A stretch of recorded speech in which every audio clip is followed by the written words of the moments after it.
안녕하세요. 오늘은 2020년 8월 6일 목요일입니다. 오늘 함께 읽고 묵상할 하나님 말씀은 우리 예레미야의 마지막 장 52장 12절에서 16절까지 말씀입니다. 바벨론의 느부갓네살 왕의 19째 해 5째 달 10째 날에 바벨론 왕의 어전사령관 느부사라단이 예루살렘에 이르러 여호와의 성전과 왕궁을 불사르고 예루살렘의 모든 집과 고관들의 집까지 불살랐으며 사령관을 따르는 갈대아 사람의 모든 군대가 예루살렘 사면 성벽을 헐었더라. 사령관 느부사라단이 백성 중 가난한 자와 성중에 남아있는 백성과 바벨론 왕에게 항복한 자와 무리의 남은 자를 사로잡아 갔고 가난한 백성은 남겨두어 포도원을 관리하는 자와 농부가 되게 하였더라. 우리는 오늘 예레미야서의 마지막 부분을 읽습니다. 눈물의 선지자, 고통의 선지자, 하나님을 섬기며 평생을 거절과 핍박 속에서 말씀을 전했던 예레미야의 마지막 말씀을 기록하고 있습니다. 어떤 사람들은 예레미야를 보면 그가 요즘 말로 우울증 혹은 화병을 갖고 있었던 것 같다고도 합니다. 그도 그럴 것이 그가 전하는 말씀은 왕과 고관 모든 백성들에게 거절당했고 그럼에도 하나님께서는 그 말씀을 계속해서 전하도록 하셨습니다. 백성들은 말씀 앞에 돌아오지 않고 오히려 그를 보고 거짓 선지자라고 매도합니다. 억울하고 분통이 터지고 눈물이 멈추지 않습니다. 예레미야는 마치 한 알의 밀알이 땅에 떨어져 썩어지듯이 하나님께서 부르신 사명의 자리에 자신의 눈물과 마음, 감정까지도 뿌리고 심었습니다. 예레미야 51장 63절과 64절에 보면 하나님께서 경고하셨던 일, 바벨론에 의해 멸망당할 것이라는 말씀을 선포하고 이제는 그 바벨론을 하나님께서 심판하시고 때가 이르면 사로잡힘을 당했던 이들을 돌아오게 하실 것이라는 그 말씀을 모두 선포한 후에 이제 예레미야의 말이 끝났다라고 기록합니다. 그에게 주셨던 사명을 이제 완수하였던 것이었을까? 지난 몇 주간 매일 우리의 마음을 부담스럽게 했던 선지자의 말을 더 이상 들을 수 없다는 것이 왠지 마음이 서운해지기도 합니다. 말씀을 보면 바벨론으로 향하기를 거절하고 그 지도자를 죽였던 유대인들이 애굽으로 갈 때에 그때 예레미야도 그들에 의해 강제로 애굽으로 끌려간 것을 볼 수가 있습니다. 그 이후에 그가 어떻게 되었는지 말씀이 정확하게 기록하고 있지는 않지만 유대인의 전승에 따르면 예레미야는 애굽에서 순교한 것으로 전해집니다.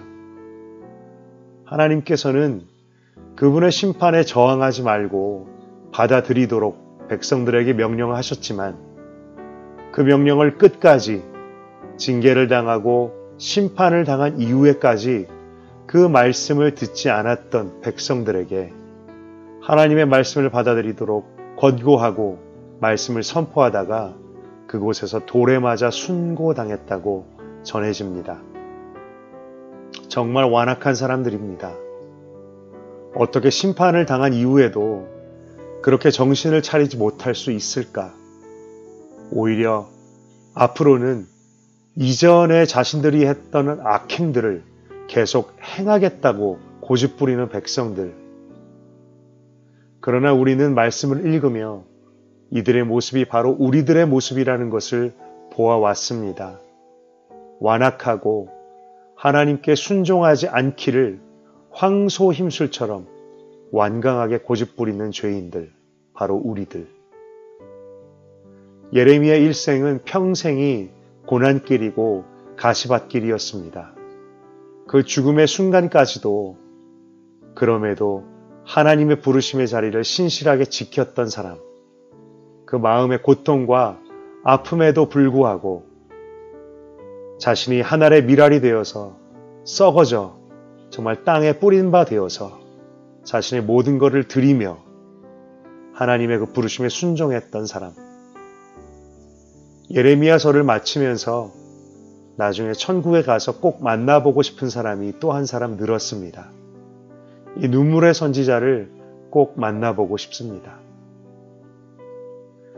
예레미야의 마지막 장 52장은 역사적인 기록으로 마치고 있습니다. 먼저는 시드기야 왕의 최후를 그립니다. 처참한 그의 말로 하나님의 말씀을 끝까지 거절했던 왕의 최후. 그리고 그는 하나님보다 사람을 더 두려워했던 사람이었습니다. 멸망 직전 예레미야가 옥에 갇혔을 때, 바벨론 군대가 사방으로 에워쌌던 때, 정말 풍전등화와 같은 때, 시드기야 왕이 감옥으로 예레미야를 찾아와 그와 한 대화를 통해서 시드기야 왕이 정말 두려워했던 것이 무엇이었는지 그의 본심을 알 수 있습니다. 시드기야 왕이 예레미야에게 이르되 나는 갈대아인에게 항복한 유다인을 두려워하노라. 염려하건대 갈대아인이 나를 그들의 손에 넘기면 그들이 나를 조롱할까 하노라 하는지라. 그는 절대절명의 순간, 인생의 위기, 올바른 선택을 해야 하는 순간에도 사람들이 더 두렵고 자신이 잃어버릴 것들이 더 두려워서 올바른 판단을 하지 못했습니다. 이 또한 우리의 모습이라는 것을 생각할 때 두려운 마음이 듭니다. 다른 사람이 어떻게 나를 생각할까? 뭐라고 할까?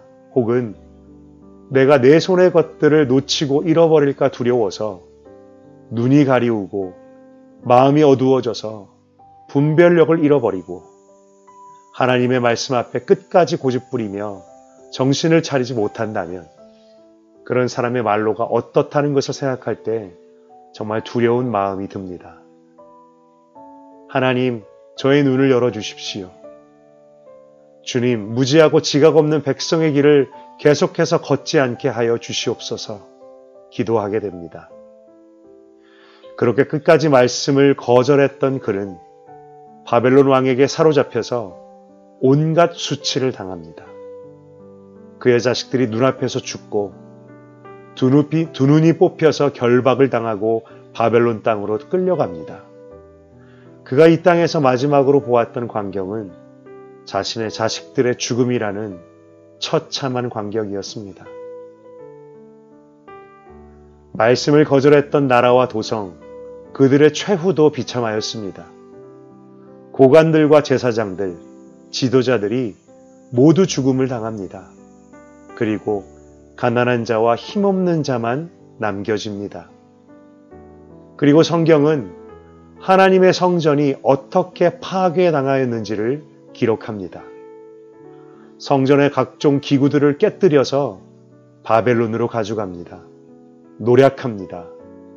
솔로몬이 만들었던 성전 입구의 두 놋기둥도 깨지고 빼앗깁니다.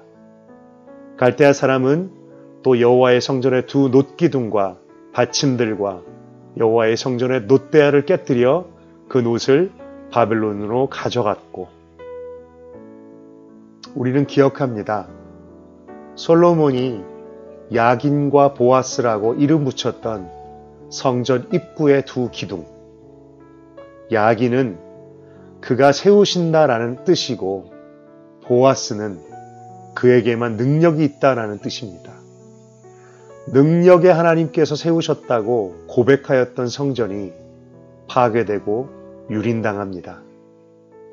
이스라엘 백성들이 능력의 하나님이 택하시고 세우신 것이 바로 자신들이라고 자부하였지만 이미 그 마음의 중심에 왕 되신 하나님을 떠났던 그들에게 이것은 착각이고 방종이었습니다.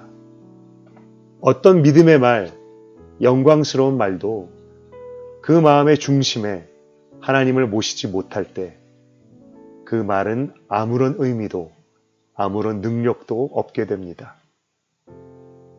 우리도 하나님께서 우리를 세우신다. 우리를 세우시는 하나님은 전능하시다. 그 전능하신 분이 우리를 돌보신다라는 믿음으로 살지만 입술과 말로 주님의 전능하심을 아무리 외쳐도 우리의 마음의 중심을, 우리의 삶을 그 전능하신 하나님께 두 손 들고 드리지 못한다면 이것은 구호로만 끝날 것입니다. 구호가 우리의 삶에 능력이 있을까요? 없습니다. 우리의 삶의 능력으로 역사하시는 것은 구호가 아닌 하나님의 말씀입니다. 그렇다면 구호와 말씀의 차이는 무엇일까요? 그것은 순종의 여부일 것입니다. 말씀 앞에 순종의 의지와 결단이 없을 때 그것은 구호로 끝이 납니다. 그러나 하나님의 말씀 앞에서 그 말씀을 주신 분이 하나님이심을 믿기 때문에 그 순종의 한 걸음을 내디딜 때 그것은 우리에게 능력의 말씀이 됩니다. 순종. 예레미야서를 읽으면서 계속해서 저의 마음에 부담이 되고 걸리는 돌처럼 느껴졌던 단어입니다. 눈물의 선지자가 그 말씀을 마치기까지 계속해서 우리에게 주셨던 그 말씀. 내 백성은 나의 목소리를 듣고 따른다. 하나님의 백성은 입술로만 하나님의 백성이라고 외치는 사람이 아니라 하나님의 목소리에 귀를 열고 그 말씀하신 목소리에 순종하는 자들이라고 하십니다. 그런데 귀를 여는 것은 어떻게 좀 할 수 있을 것 같습니다. 그렇다고 귀가 활짝 열려 있는 것도 아니지만 귀를 열 용의는 있는 것 같습니다. 그런데 듣고 그대로 순종하는 것이 그렇게도 어렵습니다. 이것은 결국 귀가 닫혀 있는 것과 같지요. 순종이 너무나 어려운 우리들, 어려운 나. 왜 이렇게 우리는 순종이 어려울까? 묵상하는 가운데 어제 읽었던 49장의 말씀이 기억납니다. 49장 16절에 하나님께서는 에돔을 향하여 이렇게 말씀하십니다. 바위 틈에 살며 산 꼭대기를 점령한 자여, 스스로 두려운 자인 줄로 여김과 내 마음의 교만이 너를 속였도다. 하나님께서는 열방을 향하여 심판의 메시지를 주실 때마다 그들의 공통적인 죄목으로 교만을 지적하십니다. 그들이 교만하여서 하나님을 인정하지 않는다라고. 그리고 에돔을 향하여도 그들이 스스로를 두려운 자라고, 능력이 있고 자신들을 지킬만 하며 하나님 없이도 충분히 살 수 있는 자라고 생각하기 때문에 착각한다라고, 그리고 이 교만이 그들 자신을 속였다라고 말씀하십니다.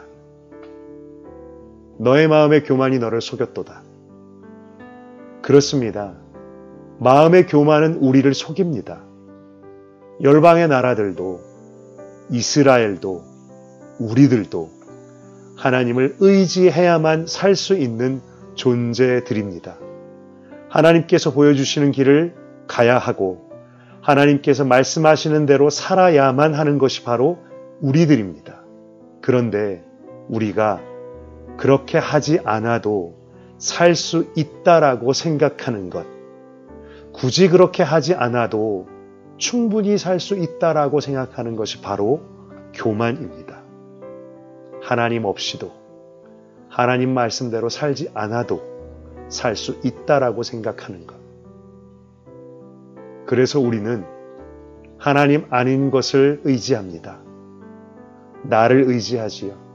나의 능력과 방법과 내가 쌓아둔 것들, 혹은 세상을 의지합니다.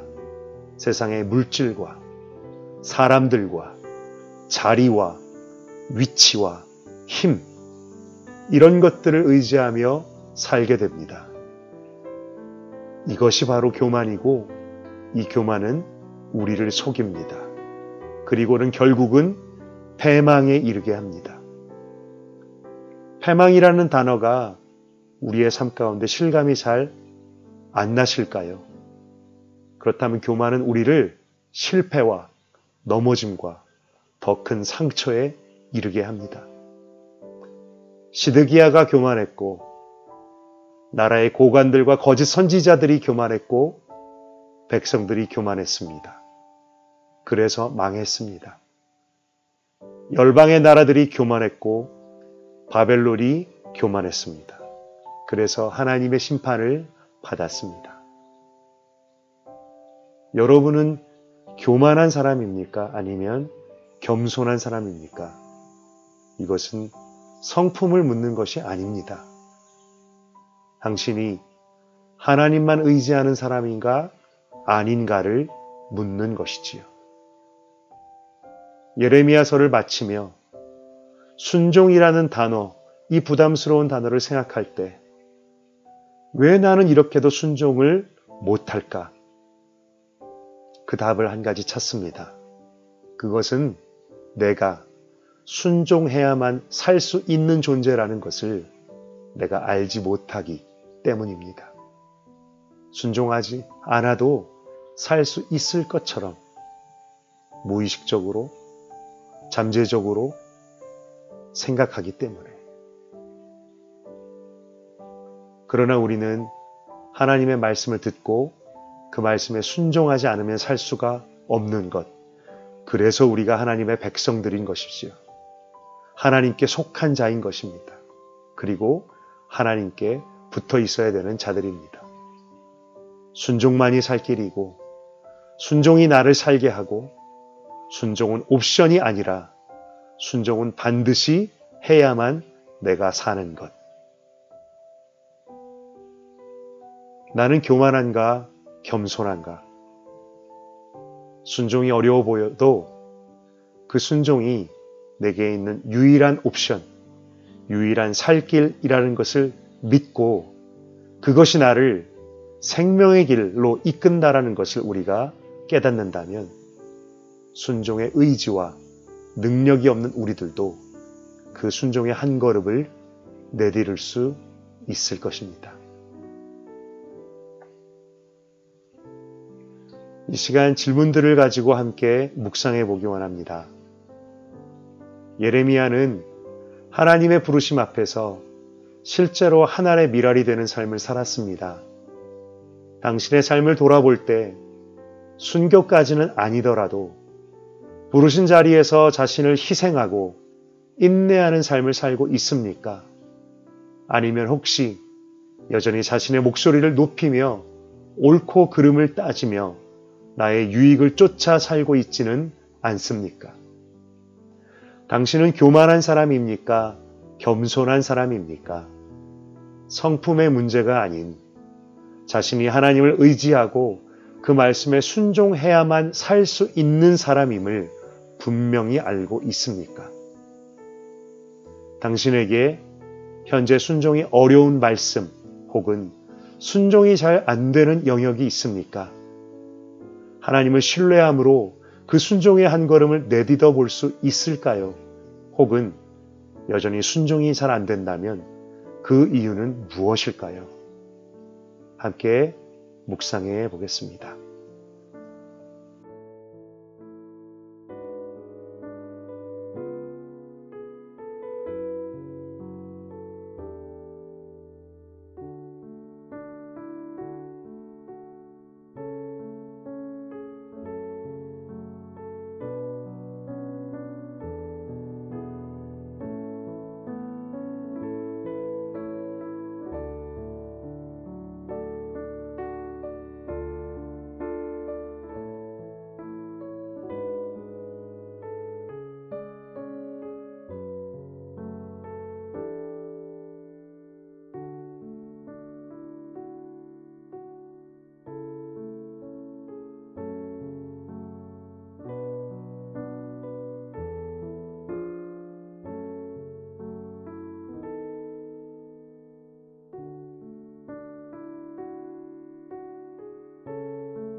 함께 기도하겠습니다. 하나님 아버지, 예레미야라는 이 하나님의 사람을 생각해 볼 때 정말 부끄러움을 느낍니다. 자신의 삶을 들여서 그 일생을 정말 희생하고 눈물을 뿌리며 정말 자신의 마음과 감정까지 썩어 들어가며 그렇게까지 당신의 그 부르신 자리를 지켰던 사람, 하나님의 나라는 그런 사람들을 통해서 이루어진다라는 것 주님이 이미 말씀하여 주셨습니다. 하나님, 저도 그런 미랄이 되는 삶을, 우리도 그런 미랄이 되는 삶을 살 수 있도록 도와주시옵소서. 주님 부르신 자리에서 나를 희생할 수 있도록, 인내할 수 있도록, 나의 목소리를 낮추고 사랑하며 주님의 나라를 쫓아 살 수 있도록 도와주시옵소서. 하나님, 그리고 내가 정말 교만한 것을 발견합니다. 교만은 다른 것이 아니라 내가 하나님 없이도 살 수 있다라고 생각하는, 조금이라도 내 속에 그러한 생각이 있는 하나님, 그 마음이 바로 교만임을 배웁니다. 하나님 아버지, 간절히 기도하오니 겸손한 자, 낮은 자 되게 하소서. 바로 하나님이 아니면 살 수 없는 자임을, 그렇기 때문에 하나님의 말씀에 순종하는 것이 나의 살 길임을 우리가 온전히 깨달아 믿을 수 있도록 하여 주시옵시고, 그 믿음으로 순종의 한 걸음 한 걸음을 오늘도 하루하루 내디딜 수 있는 우리들 될 수 있도록 하나님 도와 주시옵소서. 오늘도 주님께 순종하기 원합니다. 예수님의 이름으로 기도드렸습니다. 아멘.